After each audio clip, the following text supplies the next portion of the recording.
Bonjour Pierre. Bonjour Nicolas, bonjour messieurs. Bonjour. Alors, quel est le sujet du clin d'œil aujourd'hui ? Alors, puisqu'on parle cinéma, eh bien, je vais tout simplement faire la promo d'un film, en l'occurrence du film de Soderbergh, un nouveau film de Soderbergh dont la sortie est prévue en 2016. Et alors, pourquoi ce film en particulier ? Eh bien, tout d'abord parce que Sharon Stone jouera dedans, et ça faisait un moment qu'on n'avait pas vu la star de Basic Instinct au cinéma. Ensuite et surtout parce que si je vous dis un livre dont vous êtes le héros, je regarde le plateau, vos yeux brillent, les étoiles sont dans les yeux, et oui, on s'est tous dans notre jeunesse plongé dans cette collection mythique pour décider du parcours à suivre de notre héros. Eh bien, le prochain film de Soderbergh, intitulé Mosaïque, c'est un peu un film dont vous êtes le héros. Et ça veut dire qu'on va soi-même pouvoir choisir l'histoire du film ?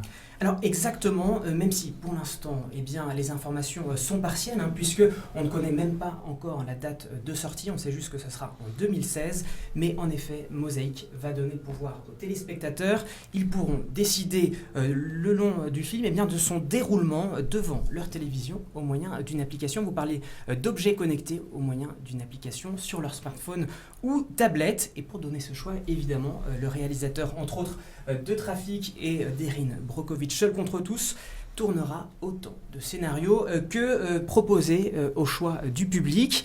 Steven Soderbergh d'ailleurs ironise sur cette innovation qui est assez insolite. Selon lui, HBO, la chaîne de télévision payante, l'équivalent un peu de Canal+ en France, qui distribuera son film, est enthousiasmé évidemment par le film, puisqu'il faudra créer une nouvelle catégorie aux Emmy Awards, l'équivalent des Oscars à la télévision, et seul ce film pourra y concourir. Parce que c'est le seul film de ce type aujourd'hui ? Alors, probablement aujourd'hui, mais ce n'est pas le premier, puisque figurez-vous que le premier film interactif est sorti en 1961. Il s'agissait d'un film d'horreur américain, Mr. Sardonicus, et à la fin, les spectateurs avaient le choix de faire mourir ou non le héros. Enfin, le personnage principal. Et en 1985, un autre film, on parlait de jeu de société, Cluedo, inspiré justement du fameux jeu de société, eh bien, proposait 3 fins différentes. Petite anecdote, si vous vouliez voir un autre scénario, il fallait racheter un ticket et aller dans une autre salle, puisque chaque salle ne se procurait qu'une seule version du film. Autre particularité, le film avait fait un bide. Alors je vous pose la question, messieurs, est-ce que vous pensez que Mosaïque sera un succès ? Je pense que ça n'a pas marché. Et pourtant, les débuts de MacGuff, les premières choses qu'on a fait quand on s'est retrouvé avec les différents associés, on faisait des films interactifs en pilotant des séries du Matic à l'époque.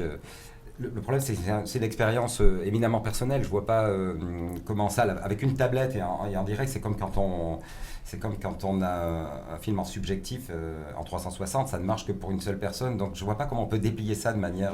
Ça veut dire qu'on ne pourra pas regarder le film à plusieurs, effectivement. Chacun regardera le film. Au cinéma, et puis il faut que les interactions soient... Pour qu'un truc soit vraiment interactif, c'est pas parce qu'il y a 3 trucs différents qu'on peut choisir à 3 moments que ça fait tellement bander le spectateur. Il faut que ça puisse être permanent avec des dizaines et des dizaines de possibilités, ce qui est très difficile à tourner. Stéphane, Rémi, vous savez... Moi, je pense que dans les salles, ça va être compliqué. Par contre, c'est peut-être un nouveau média pour Alors, le film pour Internet. va sortir en effet directement en VOD, si je puis dire, sans passer par la case salle de cinéma. Mais sur une chaîne, parce que je pense que c'est le genre de choses peut-être qu'on a envie de consommer à la demande. Non, mais c'est les jeux de convergence. En fait, on voit bien que le cinéma et le jeu vidéo, depuis longtemps, on va se rapprocher d'une manière ou d'une autre. C'est pire que de faire du 360 ou du transversal. Et c'est pour ça que les jeux d'intelligence artificielle, je pense que ça marchera, ce genre de truc, quand effectivement il y aura des dizaines, des centaines de possibilités. Et pour ça, il faut que ce soit interactif, temps réel, et qu'il y ait une forme d'intelligence artificielle dans le film lui-même. Donc même si on a des doutes, l'idée c'est que de toute façon, on sera tous les 3 clients, parce qu'on ira voir pour l'expérience que ça donne. Donc ils ont au moins 3 spectateurs, et si ça marche, peut-être qu'on fera le deuxième film pour aller aux Emmy Awards avec... Mais je peux vous dire, par exemple, sur les documentaires, aujourd'hui, il y a des documentaires qui fonctionnent comme ça, et où on peut justement mener sa propre enquête, on va dire. C'est pas mal, moi j'aime bien. Donc 3 clients potentiels, peut-être 5 avec nous deux. En fait, ça va marcher. Oui, voilà. En fait, ça va marcher. On ira tous les 5.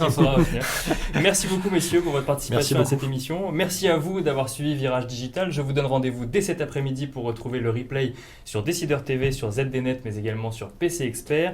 Je vous donne rendez-vous à la rentrée maintenant, donc mercredi 6 janvier pour un nouveau numéro de Virage Digital. En attendant, je vous souhaite de très bonnes fêtes.